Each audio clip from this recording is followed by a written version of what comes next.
ನಮಸ್ಕಾರ ವೀಕ್ಷಕರೇ, ಧ್ವನಿ ಸಂಜೆ ವಾಹಿನಿಗೆ ಸ್ವಾಗತ.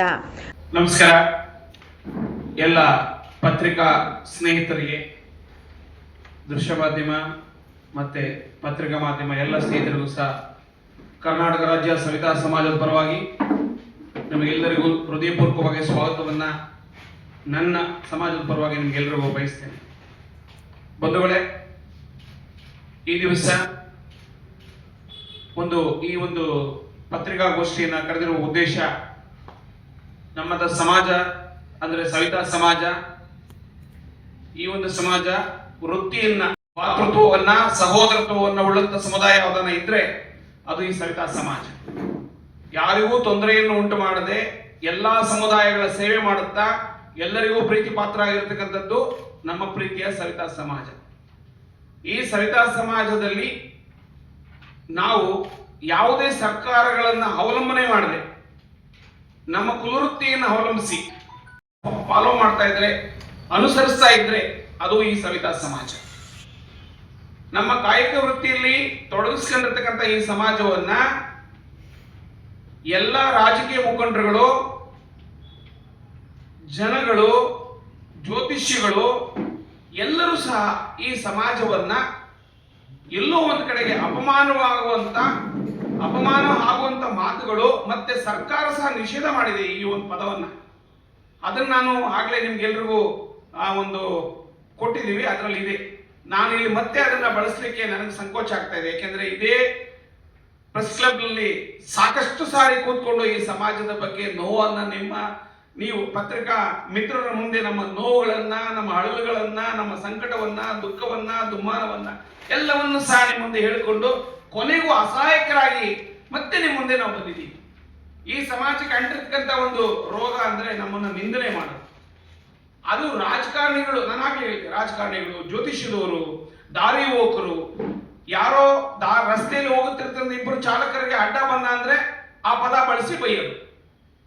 ಇವ್ರು ಬೈದು ಅವ್ರು ಬೈದು ಅವ್ರ ಕೋಪಗಳನ್ನ ತೀರಿಸ್ಕೊಳ್ಳೋದಕ್ಕೆ ನಮ್ಮ ಜಾತಿಯನ್ನ ಬಳಸ್ಕೊಂಡು ಅಪಮಾನ ಮಾಡುವಂತ ಒಂದು ಇದಕ್ಕೆ ನಾವು ಇವತ್ತು ಮೊನ್ನೆ ಮಧುಗಿರಿ ಶಾಸಕರಾದಂತ ರಾಜಣ್ಣ ಅವರು ಒಂದು ಟಿವಿ ಮಾಧ್ಯಮದಲ್ಲಿ ಕೂತ್ಕೊಂಡು ಈ ಒಂದು ಪದವನ್ನು ಬಳಸಿದ್ದು ತುಂಬಾನೇ ಇದೊಂದು ಅಕ್ಷಮ್ಯ, ತುಂಬಾ ತಪ್ಪು, ಅಪರಾಧ. ಇದು ಒಬ್ಬ ಜನಗಳು ಈ ಒಂದು ದಿನ ನಾವೆಲ್ಲ ಇಲ್ಲಿ ಸೇರಿರೋದು ನಮ್ಮ ಸವಿತಾ ಸಮಾಜದ ಒಂದು ಜಾತಿ ನಿಂದನೆ ಪದವನ್ನು ವಿರೋಧಿಸಿ ಮತ್ತು ಕರ್ನಾಟಕ ಸರ್ಕಾರದ ಸನ್ಮಾನ್ಯ ಸಿದ್ದರಾಮಯ್ಯ ಅವರಿಗೆ ನಮ್ಮ ಸಮಾಜದ ವತಿಯಿಂದ ಅವರಿಗೆ ಅಭಿನಂದನೆಗಳನ್ನು ಸಲ್ಲಿಸುವ ನಿಟ್ಟಿನಲ್ಲಿ ಈ ಒಂದು ದೃಶ್ಯ ಮಾಧ್ಯಮ ಮತ್ತು ಪ್ರೆಸ್ ಮೀಟನ್ನು ನಾವು ಕರೆದಿದ್ದೀವಿ. ಈ ದಿನ ನಮ್ಮ ಆತ್ಮೀಯ ಸಹೋದರರು ತಿಳಿಸಿದಂತೆ ನಮ್ಮ ಒಂದು ಸಮಾಜಕ್ಕೆ ಒಂದು ಶಾಪ ಅಂತ ಹೇಳ್ಬೋದು. ಜಾತಿ ನಿಂದನೆ ಪದವನ್ನು ಗೆಜೆಟಿಂದ ತೆಗೆದಾಕಿದ್ರೂ ಕೂಡ ಇಲ್ಲಿಯವರೆಗೂ ನಮ್ಮನ್ನ ಆ ಒಂದು ಪದವನ್ನು ಉಪಯೋಗಿಸಿ ಬಯೋದಿಕ್ಕೆ ಉಪಯೋಗಿಸ್ತಾರೆ. ಸಾಮಾನ್ಯ ವ್ಯಕ್ತಿಗಳಲ್ಲ, ಒಂದು ಜನಪ್ರತಿನಿಧಿಯಾಗಿ ಉನ್ನತ ಸ್ಥಾನಮಾನಗಳನ್ನು, ಸರ್ಕಾರದ ಉನ್ನತ ಸ್ಥಾನಮಾನಗಳನ್ನು ಅಲಂಕರಿಸಿ ಸಚಿವರಾಗಿರುವಂಥವ್ರು. ಅವರು ಒಂದು ಸನಾತನ ಧರ್ಮ ಅಂತ ಬಂದಾಗ ಆ ಪದವನ್ನು ಉಪಯೋಗಿಸಿ ಕ್ಷೌರಿಕ ವೃತ್ತಿ ಮಾಡೋರು ಕ್ಷೌರಿಕ ವೃತ್ತಿನೇ ಮಾಡಬೇಕು, ಇಲ್ಲ ಮಡಿವಾಳ ಸಮಾಜದವರು ಬಟ್ಟೆನೇ ಒಗಿಬೇಕು, ದರ್ಜಿಗಳಾಗಿರುವಂಥವ್ರು ಬಟ್ಟೆನೇ ಹೊಲಿಬೇಕು ಅನ್ನೋ ಒಂದು ರಭಸದಲ್ಲಿ ನಮ್ಮ ಒಂದು ಜಾತಿ ನಿಂದನೆ ಪದವನ್ನು, ಆ ಪದ ಹೇಳೋಕ್ಕೆ ನಮ್ಮ ಸಹೋದರರು ಹಿಂಜರಿದ್ರು. ಆದರೂ ನಾನು ಹೇಳ್ತಾ ಇದ್ದೀನಿ, ಯಾಕೆಂದರೆ ದೃಶ್ಯ ಮಾಧ್ಯಮದಲ್ಲಿ ಬರಬೇಕು, ಅಜಾಮತ್ ಅಂತ ಉಪಯೋಗಿಸಿದ್ದಾರೆ. ಇದು ನಮ್ಮ ಸಮಾಜದ ಪ್ರತಿಯೊಬ್ಬರಿಂದಲೂ ನಾವೆಲ್ಲರೂ ಖಂಡನೆ ಮಾಡ್ತಾ ಇದ್ದೀವಿ, ಧಿಕ್ಕಾರವನ್ನು ಕೂಡ ಹೇಳ್ತಾ ಇದ್ದೀವಿ. ಯಾಕೆಂದರೆ ರಾಜಣ್ಣ ಅವ್ರ ಬಗ್ಗೆ ಅನೇಕರಿಗೆ ಒಳ್ಳೆಯ ಅಭಿಪ್ರಾಯ ಇದ್ದರು. ಕರ್ನಾಟಕದಲ್ಲಿ ಉನ್ನತ ಸ್ಥಾನಮಾನಗಳು ಪಡೆದು ಸಮಾಜ ಸೇವೆ ಪಡಿಸ್ಕೊಂಡು ತಳಮಟ್ಟದಿಂದ ಬಂದಿರೋವಂಥ ವ್ಯಕ್ತಿ ಆಗಿದ್ದರೂ ಕೂಡ ಅವ್ರ ಬಾಯಲ್ಲೂ ಬಂದು ಇಲ್ಲಿವರೆಗೂ ಕೂಡ ಅವರು ಎಲ್ಲೂ ದೃಶ್ಯ ಮಾಧ್ಯಮದ ಮುಂದೆ ನಮ್ಮ ಸಮಾಜಕ್ಕೆ ಈ ರೀತಿ ಅಂದಿದ್ದೀನಿ ಅಂತ ಯಾವುದು ಹೇಳಿಕೆಯನ್ನು ಕೂಡ ಕೊಟ್ಟಿಲ್ಲ. ಸಿ.ಟಿ. ರವಿಯವರು ಹೇಳಿದ ತಕ್ಷಣವೇ ನಾವು ಅವರ ಬಗ್ಗೆ ಪ್ರತಿಭಟನೆಗಳನ್ನು ಮಾಡಿದ್ದೀವಿ, ಖಂಡನೆಯನ್ನು ಮಾಡಿದ್ದೀವಿ, FIR ಮಾಡಿಸಿದ್ದೀವಿ. ಅದರಿಂದ ರಾಜಣ್ಣ ಅವರು ಕೂಡ ಕೂಡಲೇ ಸವಿತಾ ಸಮಾಜದ ಬಗ್ಗೆ ಒಂದು ಕ್ಷಮಾಪಣೆಯನ್ನು ಕೇಳಬೇಕು. ಹಾಗೆ ಮುಂದಿನ ದಿನಗಳಲ್ಲಿ ಈ ಥರ ಆಗಬಾರ್ದು ಅಂತ ಅವರೇ ಒಂದು ದೃಶ್ಯ ಮಾಧ್ಯಮದಲ್ಲಿ ಹೇಳಬೇಕು ಅಂತ ನಮ್ಮ ಹಕ್ಕೊತ್ತಾಯ. ಯಾಕೆಂದರೆ ಮುಂದಿನ ದಿನಗಳಲ್ಲಿ ಅತಿ ಹಿಂದುಳಿದ ವರ್ಗದ ಸಮಾಜ, ಅತಿ ಕಡಿಮೆ ಜನಸಂಖ್ಯೆ ಇರುವಂಥ ಸಮಾಜ, ಅಲ್ಲೊಂದು ಇಲ್ಲೊಂದು ಘಟನೆಗಳು, ಒಂದು ಊರು ಅಂದರೆ 2 ಮನೆ ಅಥವಾ 3 ಮನೆ ಇರುವಂಥ ಸಮಾಜ, ಅವ್ರ ಧ್ವನಿನೇ ಇರಲ್ಲ. ಅವ್ರು ಏನಂತಾರೋ ಅದನ್ನು ಅನ್ಸ್ಕೊಂಡು ಹೋಗುವಂತಹ ಪರಿಸ್ಥಿತಿಯಲ್ಲಿ ನಮ್ಮ ಸಮಾಜ ಇದೆ. ಅದಕ್ಕೋಸ್ಕರ ಯಾರೇ ಈ ಒಂದು ಪದವನ್ನು ಬಳಕೆ ಮಾಡಿರೋರು ಮುಂದಿನ ದಿನಗಳಲ್ಲಿ ತಿದ್ದುಕೊಳ್ಬೇಕು. ಮತ್ತು ಉಗ್ರವಾದ ಹೋರಾಟವನ್ನು ಮಾಡಿದ್ದಾರೆ. ಮೊನ್ನೆ ತಾನೇ ಫ್ರೀಡಂ ಪಾರ್ಕಲ್ಲಿ ನಮ್ಮ ಆತ್ಮೀಯ ಸಹೋದರರ ಮುಖಾಂತರ ಹಕ್ಕೊತ್ತಾಯದ ಕಾರ್ಯಕ್ರಮವನ್ನು ತುಂಬ ವಿಶಿಷ್ಟ ರೀತಿಯಲ್ಲಿ ಆಯೋಜನೆ ಮಾಡಿ ಸರ್ಕಾರದ ಗಮನಕ್ಕೆ ತಂದಿದ್ದೀವಿ. ಮುಂದಿನ ದಿನಗಳಲ್ಲೂ ಕೂಡ ಉಗ್ರವಾದ ಹೋರಾಟವನ್ನು ಮಾಡ್ತೀವಿ ಅಂತ ಈ ಮೂಲಕ ನಾವು ಹೇಳ್ತಾ ಇದ್ದೇವೆ. ಯಾಕೆಂದರೆ ನಮ್ಮ ಸಮಾಜಕ್ಕೆ ಯಾವುದೇ ರಾಜಕೀಯವಾಗಿ, ಶೈಕ್ಷಣಿಕವಾಗಿ ಮತ್ತು ಔದ್ಯೋಗಿಕವಾಗಿ ಯಾವುದೇ ಸ್ಥಾನಮಾನಗಳು, ಉನ್ನತ ಸ್ಥಾನಮಾನಗಳು ನಮ್ಮ ಸವಿತಾ ಸಮಾಜಕ್ಕೆ ಇಲ್ಲ. ಮುಂದಿನ ದಿನಗಳಲ್ಲಾದರೂ ನಮ್ಮ ಸವಿತಾ ಸಮಾಜ ಎನ್ನುವುದು ಅನಾದಿ ಕಾಲದಿಂದಲೂ ಎಲ್ಲರ ಅಚ್ಚುಮೆಚ್ಚಿನ ಒಂದು ಸಮಾಜ ಅಂತ ಹೇಳಬೇಕು. ಯಾಕೆಂದರೆ ಪ್ರತಿಯೊಬ್ಬರಿಗೂ ಹುಟ್ಟಿನಿಂದ ಸಾವಿನವರೆಗೂ ನಮ್ಮ ಸಮಾಜ ಪ್ರತಿಯೊಬ್ಬ ಕುಲಕ್ಕೂ, ಪ್ರತಿಯೊಬ್ಬ ಒಂದು ಮಂಗಳ ಕಾರ್ಯಕ್ಕೂ ಈ ಸಮಾಜ ಅವಶ್ಯಕತೆ. ಆ ಅವಶ್ಯಕತೆಯನ್ನು ಬಳಸ್ಕೊಂಡು ನಮ್ಮ ಏನು ಒಂದು ಗೌರವ ಇದೆ ಅದನ್ನು ಬಿಟ್ಟು ನಾವು ನಿಮ್ಮನ್ನು ಶುಚಿ ಮಾಡೋದಕ್ಕಾಗಿ, ನಿಮ್ಮ ಒಂದು ವಿಜೃಂಭಣೆಯನ್ನು ತೋರಿಸೋದಕ್ಕಾಗಿ ನಾವು ಎಷ್ಟು ಕಷ್ಟ ಬಿದ್ದು ಮಾಡ್ತಾ ಬಂದಿರುವಂಥ ಏಕೈಕ ಸಮಾಜ ಅಂದರೆ ಸವಿತಾ ಸಮಾಜ. ಈ ಸವಿತಾ ಸಮಾಜದ ಒಂದು ಕುಲವೃತ್ತಿಯನ್ನೇ ನಂಬ್ಕೊಂಡು ಬಂದಿದ್ರು. ಆ ಕುಲವೃತ್ತಿಯನ್ನು ಹೀನಾಳಿಸಿ ಮಾತನಾಡುವ ಈ ನಮ್ಮ ರಾಜಕಾರಣಿಗಳು, ಚಿತ್ರನಟರು, ಈ ಜ್ಯೋತಿಷಿಗಳು ಹಾಗೂ ಎಲ್ಲ ಪ್ರಭಾವಿ ಮುಖಂಡರುಗಳು ಸಹ ಈ ಪದನ ಬಳಸ್ತಾ ಇದ್ದಾರೆ. ಯಾಕೆ ಈ ಪದನ ಬಳಸ್ತಾರೆ ಅಂತ ಅವ್ರಿಗೆ ಸಹ ಅರ್ಥವಾಗದೇ ಇರ್ಬೋದು. ನಮಗಂತೂ ಇದು ತುಂಬಾನೇ ನೋವು ಕೊಡ್ತಕ್ಕಂಥ ಪದ. ಈ ಪದವನ್ನು ಮುಂದಿನ ದಿನಗಳಲ್ಲಿ ಯಾರೇ ಬಳಸಿದ್ರು, ಆಗ ಈಗ ಬಳಸಿರ್ತಕ್ಕಂಥವರ ವಿರುದ್ಧನೂ ಸಹ ನಾವು ಇದುವರೆಗೂ ಪ್ರತಿಭಟನೆಗಳನ್ನ ಹಲವಾರು ಬಾರಿ ಮಾಡಿದ್ದೀವಿ. ಇತ್ತೀಚೆಗೆ ನಾವು ಡಿಸೆಂಬರ್ 2ನೇ ತಾರೀಕು ಸಹ CT ವಿರುದ್ಧ ಸಹ ಈ ಖಂಡನೀಯ ಪದಕ್ಕಾಗಿ ಸಾವಿರಾರು ಜನ ಸೇರಿ ಒಂದು ಪ್ರತಿಭಟನೆ, ಹಕ್ಕೊತ್ತಾಯ ಧರಣಿಯನ್ನು ಮಾಡಿದ್ದೀವಿ. ಅದು ನಡೆದ 1-2 ದಿನಗಳಲ್ಲೇ ಮತ್ತೊಬ್ಬ ಸಚಿವರಾದ ನಮ್ಮ ಪ್ರೀತಿ ಪಾತ್ರರೇ ಅವರು ಹೇಳ್ಬೇಕಾದ್ರೆ ಮಧುಗಿರಿ ರಾಜಣ್ಣ ಅವರು ನಮ್ಮ ಸಮಾಜಕ್ಕೆ ತುಂಬ ಗೌರವ, ತುಂಬ ಬೆಲೆ ಕೊಡ್ತಕ್ಕಂಥವ್ರು. ನಮಗೆ ಹಲವಾರು ತಳ ಸಮುದಾಯದಿಂದ ಬಂದಂಥ ನಾಯಕರುಗಳು ನೀವೇ ಆ ಪದವನ್ನು ಬಳಸಿದ್ರೆ ಇನ್ನು ನಾವು ಯಾರ ಹತ್ರ ಸಮಯ ಕೇಳೋದು? ಈ ರೀತಿ ಪದಗಳ ಬಳಕೆ ಆಗಿರೋದ್ರಿಂದ ನಮ್ಮ ಸಮಾಜಕ್ಕೆ ತುಂಬಾನೇ ನೋವುಂಟಾಗಿದೆ. ಇಂತಹ ಪದಗಳನ್ನು ಮತ್ತೆ ಮುಂದೆ ಯಾರು ಬಳಸಬಾರ್ದು. ಈಗೇನು ಬಳಸಿದ್ದಾರೆ ಅವರ ವಿರುದ್ಧ ನಾವು ಒಂದು ಖಂಡನೀಯವನ್ನು ಮಾಡ್ತೀವಿ. ಮುಂದಿನ ದಿನಗಳಲ್ಲಿ ಪ್ರತಿಭಟನೆ ಸಹ ಮಾಡಲು ಸಿದ್ಧ ಮಾಡ್ತಾ ಇದ್ದೀವಿ. ಹಾಗೆ ಇನ್ನು ಮುಂದಿನ ವಿಚಾರ ಏನಂದ್ರೆ, ಈಗಾಗಲೇ ನಮ್ಮ ರಾಜ್ಯ ಸರ್ಕಾರದಿಂದ ನಮ್ಮ ಎಲ್ಲ ನೋವಿಗೆ, ನಲುವಿಗೆ ಒಂದು ಆಶಾಕಿರಣ ಅಂತ ಹೇಳ್ಬೋದು. ಯಾಕಂದರೆ ಈ ದ್ವೇಷ ಭಾಷಣ, ಜಾತಿ, ಸಮುದಾಯ ಇವುಗಳು ಯಾರೇ ಎಲ್ಲೇ ಒಂದು ಮಾಧ್ಯಮಗಳಲ್ಲಾಗಲಿ ಅಥವಾ ಪ್ರತಿಭಟನೆ ಆಗಲಿ ಎಲ್ಲೇ ಭಾಷಣ ಮಾಡಿದರೂ ದ್ವೇಷದ ಭಾಷಣ ಅಥವಾ ಜಾತಿಯ ಒಂದು ನಿಂದನೆ ಮತ್ತೆ ರಿಪೀಟ್ ಆಗಿದೆ ಆ ಪದ. ಇದನ್ನ ನಾವು ಸರ್ಕಾರದ ಗಮನಕ್ಕೂ ತಂದಿದ್ದೀವಿ.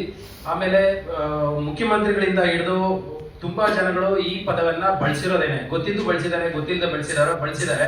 ಬಳಸಿದ ಮೇಲೆ ಕೂಡ ಯಾವ ಮಟ್ಟಕ್ಕೆ ಅವ್ರಿಗೊಂದು ಲೇಸಿನೆಸ್, ಕೇರ್ಲೆಸ್ನೆಸ್ ಇದೆ ಅಂದ್ರೆ ಏನ್ ನಡೆಯುತ್ತೆ ಬಿಡು ಅನ್ನೋ ತರ. CT ರವಿ ಅವ್ರ ವಿರುದ್ಧವಾಗಿ ಕೂಡ ಈ ರೀತಿ ಹೇಳಿಕೆ ಕೊಡಬಾರ್ದಿತ್ತು ಅಂತ ಹೇಳಿ ಕೇಳ್ಕೊಂಡಾಗ ಅವ್ರು ಹೇಳ್ತಾರೆ, ಯಾರೋ 4 ಜನ ಕುಡಿದ್ಬಿಟ್ಟು ಮಾತಾಡಿದ್ದಾರೆ, ಇದನ್ನ ಪ್ರೆಸ್ ಮೀಟ್ ಮಾಡಕ್ ಹೋಗಿದ್ದಾರೆ, ಇದನ್ನ ದೊಡ್ಡ ಇಶ್ಯೂ ಮಾಡ್ತಿದ್ದಾರೆ ಅನ್ನೋ ರೀತಿಲಿ ಅವರು ಹೇಳಿಕೆ ಕೊಟ್ಟಿದ್ದಾರೆ. ಇದನ್ನ ಯಾರು ಪ್ರಶ್ನೆ ಮಾಡ್ತಾ ಇಲ್ಲ. ಇವತ್ತು ಸಮಾಜದಲ್ಲಿ ಯಾವ ಜಾತಿಯನ್ನ ಅವಮಾನ ಆಗೋ ತರ ನಡೆಸ್ಕೊಳ್ತಾ ಇದ್ದಾರೆ. ಯಾವ್ದಾರ ಜಾತಿ ಇದೆಯಾ ಅಂದ್ರೆ ಅದು ಯಾವುದೂ ಇಲ್ಲ. ಒಂದೇ ಒಂದು ಜಾತಿ ಇದೆ, ನಮ್ಮ ಕ್ಷೌರಿಕ ಜನಾಂಗ. ಈ ಜನಾಂಗವನ್ನ ಆ ಕೆಟ್ಟ ಪದವನ್ನ ದಯವಿಟ್ಟು ಬಳಸಬೇಡಿ ಅಂತ ರಿಕ್ವೆಸ್ಟ್ ಮಾಡ್ಕೊಂಡಾಯ್ತು. ಆದ್ರೆ ಯಾರೂ ಕೂಡ ಒಬ್ರು ಕೂಡ ಪ್ರತಿಕ್ರಿಯೆ ಕೊಡ್ತಾ ಇಲ್ಲ. ಸರ್ಕಾರದ ಏನು 55 ಜನ MLAಗಳಿಗೆ ಶ್ರೀ ಮುತ್ತರಾಜ್ ಅವರು ತಗೊಂಡೋಗಿ ಒಂದು ಮನವಿ ಪತ್ರ ಕೊಟ್ಟಿದ್ದಾರೆ. ಈ ಬೆಳಗಾವಿ ಅಧಿವೇಶನದಲ್ಲಿ ದಯವಿಟ್ಟು ಇದ್ರ ಬಗ್ಗೆ ದನಿ ಎತ್ತಬೇಕು, ಈ ಪದ ನಿಷೇಧದ ಬಗ್ಗೆ ನೀವು ಮಾತಾಡಬೇಕು ಅಂತೇಳಿ ಕಾನೂನಾತ್ಮಕವಾಗಿ ಇದನ್ನ ಶಿಕ್ಷಾರ್ಹ ಅಪರಾಧ ಅಂತ ಮೆನ್ಷನ್ ಮಾಡಬೇಕು ಅಂತ ಹೇಳಿ ಕೊಟ್ಟಿದ್ದಾರೆ.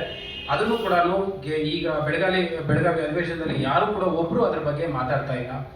ಪ್ರತಿ ಒಬ್ಬ ವ್ಯಕ್ತಿಗೂ ಕ್ಷೌರಿಕ ಬೇಕಾಗಿದ್ದಾನೆ.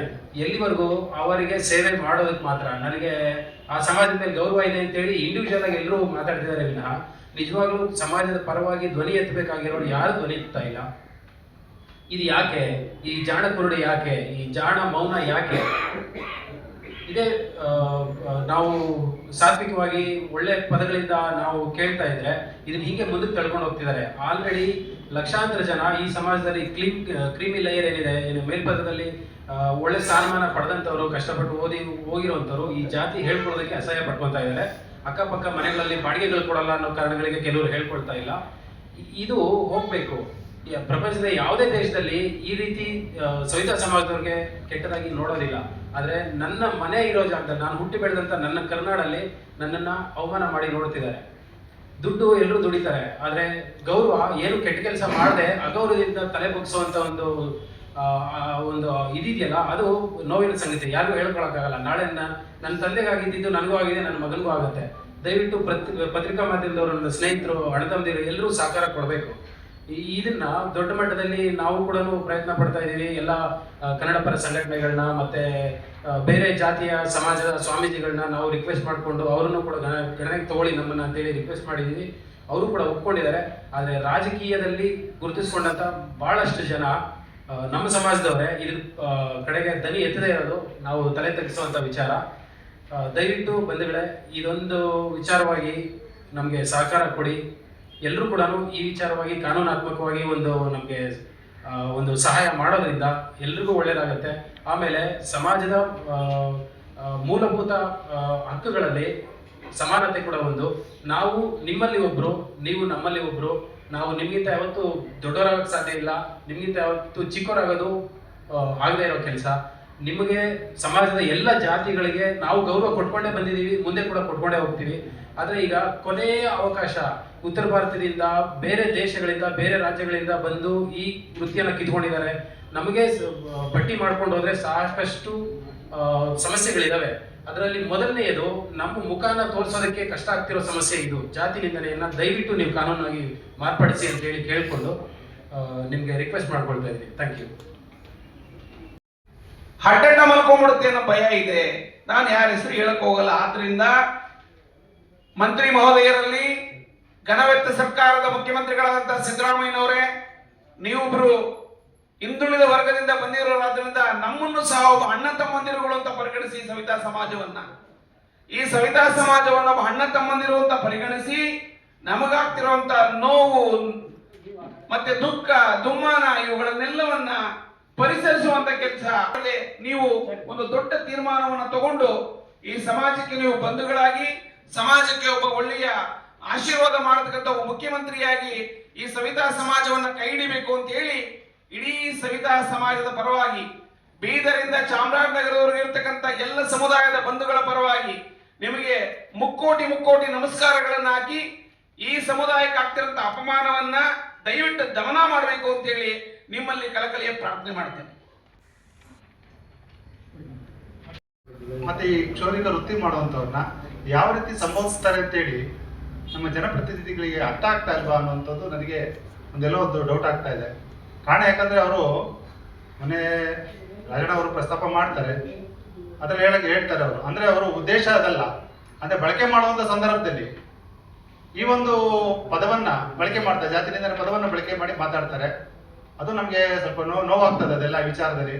ಹೀಗೆ ಎಲ್ಲ ಅದೇ ಹೇಳಿದಾಗೆ ಪ್ರತಿನಿತ್ಯ ಜನಪ್ರತಿನಿಧಿಗಳು, ಜ್ಯೋತಿಷಿಗಳು, ಸಿನಿಮಾ ನಟರು, ಪ್ರತಿದಿನ ಇದು ನಡೀತಾನೆ ಇರ್ತದೆ. ಮತ್ತೆ ದಾರಿ ಹೋಕರು, ಮತ್ತೆ ಗಾಡಿ ಓಡಾಡೋಂಥವ್ರು, ಇದೆಲ್ಲ ನಿರಂತರವಾಗಿ ನಡೀತಾ ಇರೋದ್ರಿಂದ ನಮ್ಗಿದು ನಮ್ಮ ಸ್ವಾಭಿಮಾನಕ್ಕೆ ತುಂಬಾ ಧಕ್ಕೆ ಆಗ್ತಾ ಇದೆ.